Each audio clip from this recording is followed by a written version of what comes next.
nga ba ang pinaka-source o pinagmumulan para magkaroon tayo ng kapayapaan? Meron bang nai-contribute ang relihiyon para sa kapayapaan? So, yan ang pag-uusapan natin ngayon dito sa topic nating religion versus church.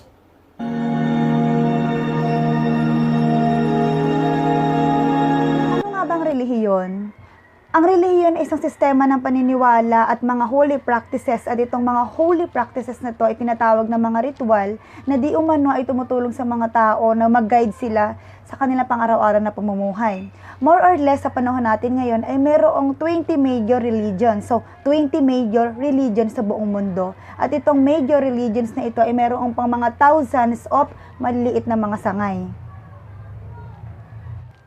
Sa puso ng halos lahat ng relihiyon ay ang pagnanais na masagot ang ilang mga crucial questions in life o yung ilang mga mahalagang tanong sa ating buhay, gaya ng papaano ko ba ipapamuhay ang aking buhay?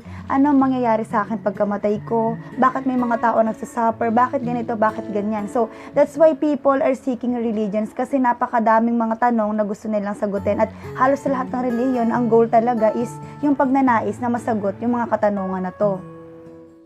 Narito yung popular major religion sa buong mundo o yung mga belief system sa buong mundo. Nandito yung Hinduism, Buddhism, Christianity, Islam, and Judaism. Isama na natin yung mga maliliit pang grupo kagaya ng Tao, Shinto, at napakadami pang mas maliliit na grupo ng mga relihiyon. Ngayon naman, kung i-connect o kung i-relate natin itong relihiyon sa paghahanap natin ng kapayapaan, ay hindi rin magiging magandang model ang relihiyon. Bakit? Kasi kung titignan natin sa history, ang relihiyon ay nagkaroon ng split. So, hindi siya naging consistent. Para bagang ang relihiyon, there is always room for more. Sa bawat century, may bagong lalabas na relihiyon at magkakaroon ng iba't ibang aral, inconsistency, at nakita natin na nagkaroon talaga ng split. Okay? Isa sa example dyan sa Western. Ito nangyari sa Hebrew tribes. Maski nga Hebreo ay nahati din sa dalawa, naging Israel at saka nagkaroon ng Huda. At ganoon din naman sa Kristyanismo. Ang Kristyanismo ay nahati din into Eastern and Western churches. At yung Western churches ay nahati sa Roman Catholicism at Protestantism. At yung Protestantism ay nahati sa napakadami pang ibang maliliit na sekta.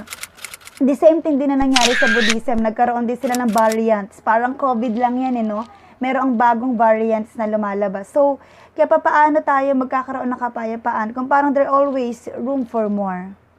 It is very natural sa ating mga tao, likas sa ating mga tao yung makaramdam tayo ng guiltness o makaramdam tayo na tayo may kasalanan before God, no? So, kaya ang naging resulta nito, ang tao, gumawa siya ng sarili niyang way para makakonect sa Diyos. So, gumawa ang tao ng kanyang sariling pamamaraan, schematic approach para maabot o ilapit ng sarili niya sa Diyos. Kaya ang resulta, nagkaroon ng mass productions of religions, no?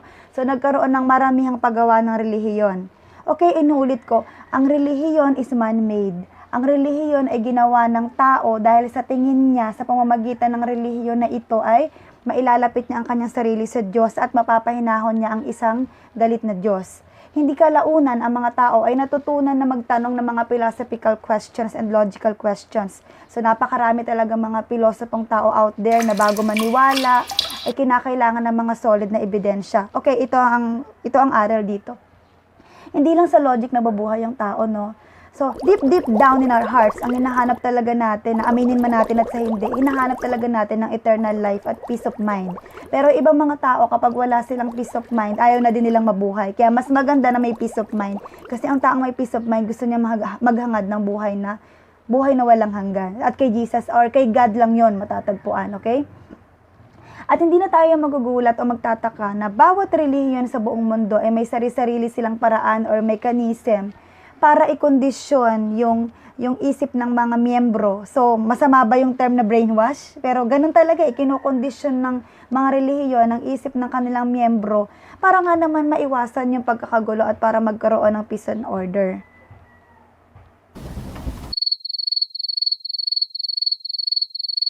Sa katunayan o sa realidad na buhay, no, most of the religions out there ay naglalaban-laban na animo meron ba silang mga digmaan, no?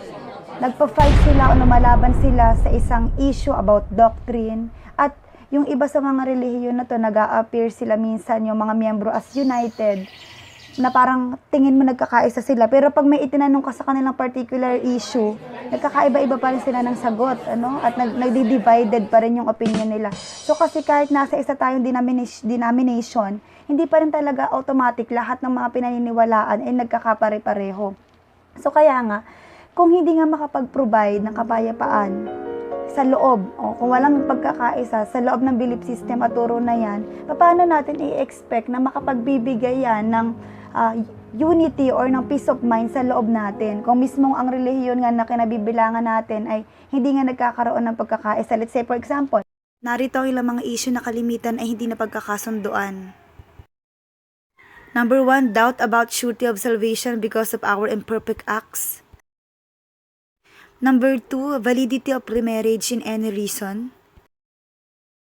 Number 3, giving donation and tithing. Number 4, whether to celebrate holidays or not. And number 5, how to live their lifestyle. Is it in modern or a conservative way? So, nagkakaroon ng divisions. Kaya, hindi talaga nakapagbibigay ng kapayapaan talaga yung relihiyon. Dahil mismong sa loob ng relihiyon ay mayroong pagkakagulo o war. At sabi nga ni Apostol Pablo na yung iba daw ay nagtuturo lang ng salita ng Diyos dahil lang sa paninibugho o gusto lang nila makipagtunggalian. Kaya nga nagbabala si Apostol John, no, sa atin na napakadaming mga false prophets na dadating sa mundong ito. At kung i-review natin yung mga sinabi ko kanina, malinaw dito na ang relihiyon, denominasyon o sekta ay hindi ang sagot sa hinahanap nating peace and order dito sa ating mga pag-iisip. Ngayon, ano naman yung tinatawag na church? Yun ba yung mga nakikita natin dito na may maraming tao at maraming mga nagpupulong? Okay, tanungin natin ng Bible kung ano ba talaga yung tinatawag ng church, okay? Ayon dito sabi, ang church ay binubuo ng God's people. It is an assembly of believers in Jesus Christ. Ibig sabihin, binubuo ito ng samahan ng mga nagpupulong, ng mga naniniwala kay Jesus Christ. Yung mga physical buildings na nakikita natin ngayon, na may mga malalaki, may mga maliliit, mga buildings, ay sila nagpapacilitate sila ng mga worship, ng mga fellowship, at mga ministry of God's people. Pero hindi sila yung tinatawag na church, okay? So, inuulit ko, hindi yun yung tinatawag na church. No? It is not a building. Kung maaalala natin yung mga early Christian nung unang panahon, sa panahon nila Apostol Pablo, no? Nakaranas sila ng matinding pag-uusig o persecution. To the point pa nga na ang mga mananampalataya noon ay hindi sila nakakapagpulong ng hayagan or in public o sa mga malalaking buildings o sa kahit anong buildings, kundi nagkikita sila in secret sa isa sa mga bahay na kapananampalataya nila. Okay, ano ba yung church? Tingnan nga natin sa Bible. Okay, ang sabi dito sa 1 Corinthians 3 verse 16, hindi nyo ba alam, sabi dito, hindi nyo ba alam na kayo'y templo ng Diyos at ang Espiritu ng Diyos ay naninirahan sa inyo? So, sino ngayon yung tinatawag na templo dito? Yung may katawan mismo, ano yung may pananampalataya sa Diyos, may pananampalataya sa Kanya. Okay? At ang sabi dito sa 1 Corinthians 1 verse 2, ang sabi dito, mahal kong mga kapatid sa iglesia ng Diyos. Ang sabi po dito sa isang meaning dito, no, yung iglesia, ang ibig sabihin mga mananampalataya ni Kristo, sabi niya, diyan sa Korinto, kayo'y naging kanya sa inyong pakikipag-isa kay Kristo Jesus. Tinawag niya kayo na maging banal kasama ng lahat na kumikilala sa ating Panginoong Hesukristo saan mang lugar. Siya'y Panginoon nating lahat. So malinaw na sinabi ng talata na ang iglesia, ito ay hindi isang building, organisasyon, kundi ito ay mismong mga tao na nananampalataya kay Kristo. Okay? Ang iglesia o ang church ay galing sa salitang iglesia at ang iglesia ay galing naman sa salitang Griego na ecclesia, nang ibig sabihin assembly or called out ones, yung mga tinawag na lumabas. So napakasakit lang din isipin na kapag may tinanong tayong mga tao kung anong church yung ina-attendan nila, ang palaging ina-identify nila is isang building siya, no? Isang building. Okay, basahin nga natin yung nasa Romans 16 verse 5. Ang gagamitin ko po dito yung New International Version. Ang sabi dito ni Apostol Pablo, greet also the church that meets at their house. Greet my dear friend Epaphras, who was the first convert to Christ in the province of Asia. Kung mapapansin natin, si Paul, nire-refer niya dito yung church sa bahay, yung church daw na nasa mga bahay. 'Di ba? So hindi ito church building. Ang pinatutungkalan niya dito ay mga tao, no? The body of believers. Okay, tao, greet also the church that meets at their house. So, church na tao na makikita-kita nga sa bahay. Okay, basahin naman natin yung nasa Ephesians 1 verse 22 to 23. New International Version ulit, ang sabi dito, "And God placed all things under His feet and appointed Him to be head over everything for the church, which is His body, the fullness of Him who fills everything in every way." So, pinapakita naman dito sa Ephesians na i-describe dito yung church as the body of Christ. So, nakita natin dito na ito yung body of Christ at ito ay mga tao. Ang church o yung tinatawag na iglesia naman ay na-consider sa dalawang pamamaraan. Ano ba yung dalawang yon? Universal church and the local church.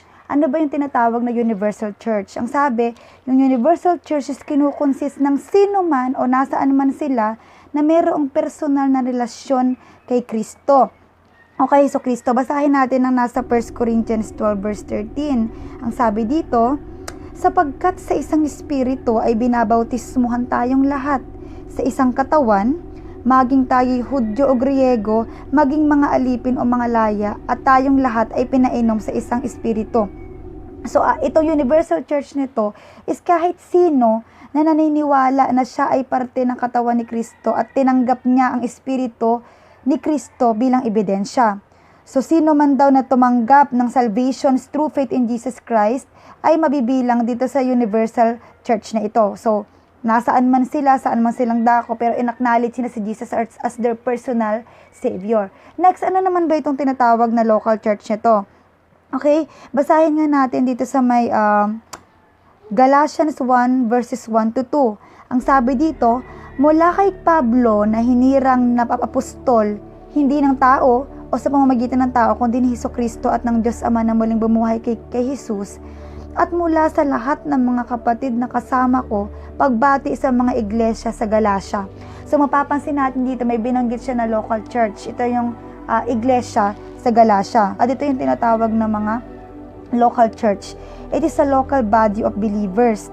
Okay, kaya pero sabi nga dito, kagaya nila Apostol Pablo, na meron talaga silang assembly, meron talaga silang mga pagpupulong at talaga may mga dinadaluhan silang mga worships.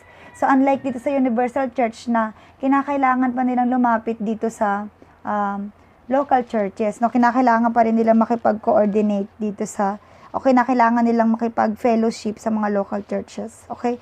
So, local church and universal church yung two ways ng iglesia. Okay, nandito naman po tayo sa tinatawag na pulot of the day or POTD. Ang relihiyon ay hindi makapag-produce ng kapayapaan. Okay? Ang kapayapaan ay hindi makukuha sa anumang human philosophy. Diyos lamang ang makapagbibigay ng kapayapaan sa sino mang nakakakilala sa Kanya. Okay? At ito pa po, last but not the least, hindi ako nagpo-promote ng anumang relihiyon dito, kundi ang pinopromote ko po is the personal relationship to God through embracing Jesus in our lives. Okay? No perfect religion because no perfect people. Kaya isinasuggest ko na wag po tayong maging sobrang dependent sa ating relihiyon kung pag-uusapan lang naman ay tungkol sa ating kaligtasan, kundi si Jesus Christ lang po ang ating salvations. Okay? Ano pa? Ang church is not a building, not a denomination, a sect or a religion. Kundi ang church po, ito ay mga people who surrender their lives to Jesus. No? The people who humble themselves before God at totally dependent lang sila ng kanilang salvation kay Jesus Christ, not by their own works or acts.